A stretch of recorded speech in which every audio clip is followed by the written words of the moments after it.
வரவேற்புரை வழங்கிய அன்பிற்குரிய பணி நிறைவு அரசு மேல்நிலைப் பள்ளியினுடைய தலைமை ஆசிரியர் கவிஞர் ஹரி கோபாலகிருஷ்ணன் அவர்களே, தலைநகர் தமிழ்ச்சங்க அறக்கட்டளையினுடைய தலைவர் கவிஞர் திருக்குறள் பேரவை குடுவாஞ்சேரியினுடைய தலைவரும் ஆகிய பெருமதிப்பிற்குரிய கவிஞர் கா. திருநாவுக்கரசு ஐயா அவர்களே, எத்தனை சிக்கல் வந்தாலும் நிகழ்ச்சிக்கு வந்துவிடுவது என்று முடிவு செய்து தொடர்ந்து நம்ம தலைநகர் தமிழ்ச்சங்கத்தினுடைய பதிவுகளை காணொலி மூலமாக வெளியிட்டுக் கொண்டிருக்கின்ற நெடுஞ்சாலைத்துறையில பணியாற்றிய பொறியாளர் மதிப்பிற்குரிய ஐயா கோ. தட்சிணாமூர்த்தி அவர்களே, தலைநகர் தமிழ்ச்சங்கத்தினுடைய தலைமை நிலைய செயலாளரும் இந்த தமிழ்ச்சங்கத்தை கட்டி காப்பாற்றிக் கொண்டிருக்கின்ற பணிகளிலே முக்கிய பொறுப்பாளராக இருக்கின்ற அன்புக்குரிய பகுத்தறிவாளர் மா. ராசு அவர்களே, இந்த ஒரு சிறப்பு என்ன என்றால், இலக்கிய சிற்றுரை வழங்குவதற்கு நம்முடைய தலைநகர் தமிழ்ச்சங்கத்தினுடைய துணைத் தலைவர் கவிஞர் மகேஷ் கண்ணன் அவர்கள் வந்திருக்கிறார்கள். அவர்களை வருக வருக என்று நம்முடைய ஏற்கனவே ஹரி கோபாலகிருஷ்ணன் ஐயா வரவேற்றார்கள். இருந்தாலும் நான் தனிப்பட்ட முறையிலே வரவேற்கிறேன். எப்பொழுதும் முன்வரிசையில் பணிவாக அமர்ந்து கொண்டு நான் மேலே வரமாட்டேன் ஐயாம்பார். ஆனால் பேராசிரியர் விடுவதாக இல்லை, நீங்கள் சிற்றுரை ஆற்ற வேண்டும், உங்களுக்கு தனியான இடம் தருகிறேன் என்று சொல்லுகிறார். அவருக்கு தெரியும் நம்முடைய பேராசிரியர் வண்டலூர் தான் அவருடைய வாழ்க்கையின் தொடக்கமான ஊர். அந்த வண்டலூர் பகுதியை நாம் உயர்த்தி வைக்காம வேற என்ன பகுதியை நாம் உயர்த்தி வைக்கிறது? இந்த வண்டலூர், இந்த இது என்னது, ஓட்டேரி, ஓட்டேரியில 20-30 ஆண்டுகள் வாழ்ந்திருக்கிறார். இந்த பகுதிக்கு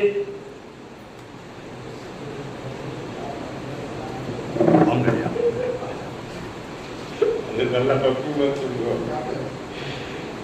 ஆனா ஒரு தலைமை பொறுப்புல இருந்தவர், கோயில்களை கட்டி கும்பாபிஷேகம் நடத்துகிறதுல மிகப்பெரிய மனிதர் அவர். இன்றைய தினம் இங்கே ஒரு கோயில் கட்டியிருக்காரு. அவருடைய அந்த முன்னாடி பாத்தீங்கன்னா அதுல கல்வெட்டுல மகேஷ் கண்ணன் பெருமையா இருந்தது. கோயில் இல்லாத ஊரில் குடியிருக்க வேண்டாம் என்று அவையார் சொன்னார். அது போல அவர் என்ன பண்ணாரு, இங்க எல்லாம் முடிச்சுட்டு குரோம்பேட்டை சங்கர் நகருக்கு போனாரியா. இன்னைக்கு அங்க பவானி அம்மன் கோயிலுக்கு அவர் செய்கிற தொண்டு இருக்கிறதே, அதை கட்டுவதற்கும் அந்த நிதி திரட்டுவதற்கும் பாடுபட்டு இன்னைக்கு அதனுடைய எத்தனாவது ஆண்டு, 20வது ஆண்டு. அந்த புதிதாக தேர்ந்தெடுக்கப்பட்ட சட்டமன்ற உறுப்பினர் நான் வருகிறேன், 500 பேருக்கு அன்னதானம் செய்கிறேன் என்று அவரே முன்ன வந்தார், நேற்று வந்தார்கள் என்று சொன்னார் அவர் என்கிட்ட செய்தி. அப்படி நல்ல பல தொண்டுகளை செய்து கொண்டிருக்கிறார். அதே மாதிரி மண்பாண்ட தொழிலாளர்கள் சங்கத்துக்கு அவர் தான் மாநில பொறுப்பாளராக நம்முடைய டாக்டர் சேமநாராயணனுடைய அன்பிற்குரியவர்களாக இருக்கிறார்கள். அப்படிப்பட்டவர்கள் இன்று சிற்றுரையை பேருரையாக வழங்கினாலும் கூட நாங்கள் மகிழ்ச்சியோடு ஏற்றுக்கொள்வோம். ஆனால் ஒன்று, எங்களுடைய தலைவருடைய கட்டளை, என்னுடைய கட்டளை, தொடர்ந்து ஒவ்வொரு மாதமும் நீங்கள் தலைநகர் தமிழ்ச்சங்கத்துக்கு வந்து கொண்டே இருக்க வேண்டும் என்பது எங்களுடைய வேண்டுகோள். ஏன்னா ஆரம்ப காலத்துல தலைநகர் தமிழ்ச்சங்கத்தோடு புலவர் சுந்தரராசனோடு எல்லா நிகழ்ச்சிகளுக்கும் வருவார். நாங்கள் அனைத்து இந்திய தமிழ்ச்சங்க சார்பில் போகிற எல்லா மாநாடுகளுக்கும் வந்திருக்கிறார். ஒரிசாவுக்கு வந்திருக்கிறார், திருவனந்தபுரத்தில் நடந்ததுக்கு வந்திருக்கிறார், கோயம்புத்தூர்ல நடந்தது, அதே போல தஞ்சாவூர்ல நடந்தது. இப்படி தொடர்ந்து எல்லா நிகழ்வுகளுக்கும் வரக்கூடியவர் தான். இந்த நேரம் சோம்பேறி தன்மை விட்டுருவாரு. இனிமேல் நீங்கள் அப்படி இருக்கக்கூடாது, தமிழ் தொண்டு முதல் தொண்டாக எடுத்துக்கொள்ளுங்கள், அப்போதுதான் சிறப்புக்குரியதாக இருக்கும். நம்முடைய தலைநகர் தமிழ்ச்சங்கத்தினுடைய பொருளாளர் கம்பீரமா வந்துகிட்டு இருக்காரு. வாங்க. திருவடி பாண்டியன் அவர்களை நாம் வரவேற்பதிலே பெரும் மகிழ்ச்சி அடைகிறோம். ஏனென்றால் திருவடி பாண்டியன் தான் இந்த தலைநகர் தமிழ்ச்சங்கத்தினுடைய இப்பொழுது ஒரு சிறப்புக்குரிய பொறுப்பை எடுத்து விரைவிலே நமக்கு இவ்வளவு அழகான கழிப்பறையை கட்டித்தரக்கூடிய ஒரு பெருமகான் அவர்தான். அது எப்ப வரும், எப்படி வருங்கிறத பத்தி திருவடி பாண்டியன் தனித்தன்னுடைய சொற்பொழிவுல சொல்லுவார். ஏன்னா அவரே சொல்லிட்டா ஒன்றும் பிரச்சனை இல்லை, நம்ம கேட்க கூடாது. ஏன்னா ஒவ்வொரு நிகழ்ச்சியும் தொடர்ந்து சிறப்பாக நடக்க வேண்டும். இன்றைக்கு தலைநகர் தமிழ்ச்சங்கத்தில் ஒரு சிறப்புக்குரிய பேர் இருக்கிறது. அனைத்து இந்திய தமிழ்ச்சங்க பேரவையில பாத்தீங்கன்னா நம்முடைய தலைநகர் தமிழ்ச்சங்கத்திற்கு ஒரு சிறப்பான இடம் இருக்குது. நம்ம கேட்காம செய்ய மாட்டாங்க. அதே போல இப்போ தமிழ்ச்சங்கங்களின் கூட்டமைப்புன்னு ஒண்ணு ஆரம்பிச்சாங்க. அதுல கூட என் பெயரெல்லாம் போட்டாங்க. அதுல நான் போய் கலந்துக்கல. ஏன்னா ரெண்டு ஆசை இருக்க கூடாது. ஏதோ ஒண்ணுதான், ஒன்ன கட்டினவுடனே படாத பாடுபடுறான். இதுல ரெண்டை கட்டிக்கிட்டு என்ன பண்றது? அதனால நான் சொல்லிட்டேன், என்னை விட்டுருங்க. நான் ஏற்கனவே ஒரு அமைப்புல இருக்கிறேன். அந்த அமைப்புல ஏற்கனவே புலவர் அமைப்பு செயலாளராக இருந்தது. எனக்கும் அந்த பொறுப்பை கொடுத்துருக்கிறீங்க. அதனால் நான் அங்கே வர்றதுக்கு வாய்ப்பில்லை என்று சொல்லிவிட்டேன். நான் ஏன் சொல்லுகிறேன் என்றால், இந்த தலைநகர் தமிழ்ச்சங்கம் மேலும் மேலும் வலிமை பெற வேண்டும். உலக அளவிலாகிய நிகழ்வுகளை தொடர்ந்து நாம் செய்ய வேண்டும் என்பதுதான் எங்களுடைய வேண்டுகோள். அதிலே இன்றைய தினம் இங்கே தொடர்ந்து வரக்கூடிய நம்முடைய செந்தில்குமார், அதியமான், நம்முடைய புதியவர்கள் அல்ல, அவர்களே வந்து 10-15 ஆண்டுகளாக வர்றாங்க. முன்னெடுத்து தலைநகர் தமிழ்ச்சங்க பொறுப்புகளை எடுத்துக்கொண்டு செய்யக்கூடிய ஆற்றல் பெற்றவர்களாக இருக்கிறீர்கள். எதிர்காலம் உங்கள் கையிலே ஒப்படைக்கப்படும் தலைநகர் தமிழ்ச்சங்கம் என்பதை சொல்லி, இந்த இதனம் காலம் அறிதல், காலம்தான் நிர்ணயித்து, அது நம்முடைய அதிகாரம். காலம் அதிகாரம் என்கிற அதிகாரம் நன்மையான அதிகாரம். காலத்தினால் செய்த நன்றி சிறிதெனும் ஞானத்தில் மானது. ஆனா அது காலம் அறிதல்ல வரல. இருந்தாலும் உலகத்தை விட பெரியது என்றால் காலத்தினால் செய்த நன்றி ஒரு சிறிய உதவிதான். அந்த ஒரு காலத்துல செய்கிறார்கள் இல்லையா, அப்படிப்பட்ட உதவிதான் சிறந்தது. there is time for everything என்று ஆங்கிலத்தில் சொல்லுவாங்க. there is place for everything, there is limit for everything, there is time for everything. காலம், அந்த காலத்தை பற்றி பேசுகிறார் நம்முடைய ஐயா சொல்லுவார். கொக்க கும் பருவத்து அது குத்தொக்க, அந்த பாட்டை அவரே சொல்லுவார். மற்றவன் குத்தொக்க வரமாட்டேன். இன்னொன்னு இருக்கு, காலம் கருதி இடத்தார் செய்யும். அது ஞானம் கருதுபவர் காலம் கருதி இடத்தார் செய்யும். ஞானமே கைகூடும் என்று சொல்கிறார். இந்த காலம்தான் ரொம்ப முக்கியம்.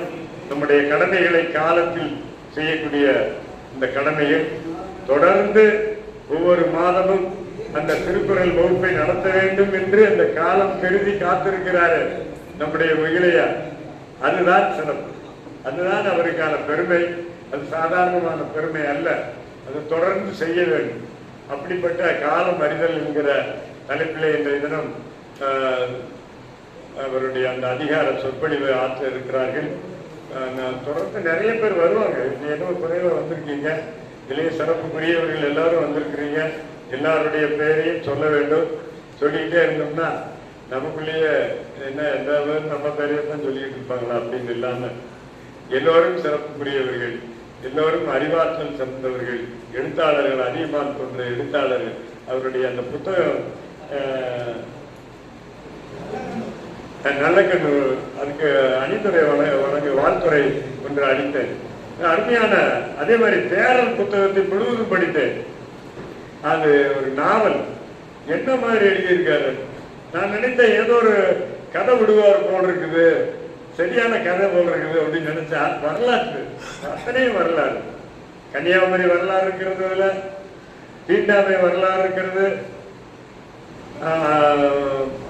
1800களில் நடந்த கொடுமை, ஈழவ மக்களுக்கு நடந்த கொடுமை, அந்த தேரல், கல்லினால் ஏற்படுகிற கொடுமை அருமையா கொண்டு வந்திருக்கிறார். இப்படி அந்த எழுத்தாற்றல் ரொம்ப சிறப்புக்குரிய அதிகமாக வந்திருக்கிறார். உண்மையிலேயே பாராட்டணும். இந்த மாதிரி எல்லாம் அவங்களுடைய எழுத்தாற்றலை நாம் வளர்க்க வேண்டும். விரைவில் அந்த தோழர் நல்லக்கண்ணு நூலை வெளியிட வேண்டும். தமிழ்ச்சங்கத்திலே நீங்க வெளியிடுங்க, அது சிறப்புக்குரியதாக நான் கருதுகிறேன். அதே போல எல்லோரும் வாழ்நாளில் ஒரு நூலை வெளியிட வேண்டும். விரைவிலே சிரித்துக் கொண்டிருக்கிற செந்தில்குமார் ஒரு நல்ல கவிதை நூலை வெளியிடுவார் என்று நான் நினைக்கிறேன். அதே மாதிரி நம்முடைய இளஞ்செழியன் எல்லாம் செய்வதற்கு தயாராக இருக்கிறார். கல்லை ஜெயராமன் எல்லாருமே சிறப்புக்குரியவர்கள். உங்களை எல்லாம் வரவேற்பதிலும் உங்களை பார்ப்பதிலும் மகிழ்ச்சி அடைகிறேன். வருகிற ஆகஸ்ட் 30ஆம் தேதி மறக்கப்பட்ட கவிஞர்களில் ஒருவரான கம்பதாசன். ஆனால் கண்ணதாசனே தன்னுடைய வனவாசத்திலே என்னுடைய முன்னோடி கம்பதாசன் என்று எழுதியிருக்கிறார். அதான் சிலர் சிரிப்பார், சிலர் அழுவார், நான் சிரித்துக் கொண்டே அழுகிறேன் என்று இவர் எழுதின பாடல். இவர் ஒரு சினிமாவுக்கு எழுதின பாடல். அந்த பாடல் ரொம்ப ஒரு 20 ஆண்டுகளுக்கு முன்னாடி வந்து மறைந்து போச்சு. ஆனால் கண்ணதாசன் புகழுக்கு வந்துட்டார். அவரு ஒரு உணவு விடுதியை கட்டியிருந்தார். காவிரி தானே அது, அந்த இடத்துலதான் தங்குவார். கமலஹாசன் தினந்தோறும் அங்க போயிடுவார். உடனே அவர் உதவியாளருக்கு கமலஹாசன் வந்துட்டாரா, அவருக்கு ஒரு மசால் தோசை நல்ல சுட சுட கொண்டு வந்து அவருக்கு கொடுக்கணும் அப்படின்னு பாரா. அவருக்கு அது கொடுத்து அவர் சாப்பிட்டா போதும். ஏன்னா பணத்துக்கே ஆசைப்படாதவர் கமலஹாசன். யாருக்கிட்ட தன்கிட்ட பணம் இருந்தா அதை அள்ளி தன்னோட இருக்கிற கவிஞர்கள் வச்சுக்க செலவுக்கு எல்லாம் அவர் திருப்பி மறுநாள் தனக்கு வேணும்னு கேட்பாரா, உணவுக்கு இருந்தா ஒரு 50 ரூபாய். அப்படிப்பட்ட கவிஞர் அவருக்கு அது கொடுப்பாரா. அப்போ உங்க கவிதையை ஒரு பணத்துக்கு நான் போட்டுக்கிட்டுமான்னாரா அப்படின்னு கை கவிச்சாரா. அதுதான் இந்த பாவ மன்னிப்புல சிலர் சிரிப்பால் அருவான்னு வரும். அப்படிப்பட்ட மறக்கப்பட்ட கவிஞனை நான் ஆண்டுதோறும் 1912 நடத்துறேன். தொடர்ந்து வெளியே நடந்துகிட்டு இருந்தா இப்ப புலவரும் நம்முடைய தலைவரும் சொல்லிட்டாங்க தமிழ்ச்சங்கத்துலதான் நடத்தணும். போன முறை கவிக்கோ அரங்கத்தில் நடத்தினேன், அது இந்த முறை இங்கே நடத்துகிறேன்.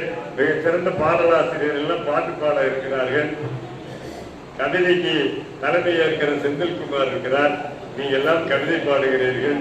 சிறப்பான ஒரு நிகழ்ச்சியை நாம் ஆகஸ்ட் 30ஆம் தேதி அனைவரும் கலந்து கொள்ள வேண்டும் என்கிற வேண்டுகோளையும் சொல்லி இந்த நல்ல ஒரு வாய்ப்பை வழங்கிய தலைவருக்கும் தமிழ்ச்சங்கத்திற்கும் நன்றி கூறி விடைபெறுகிறேன்.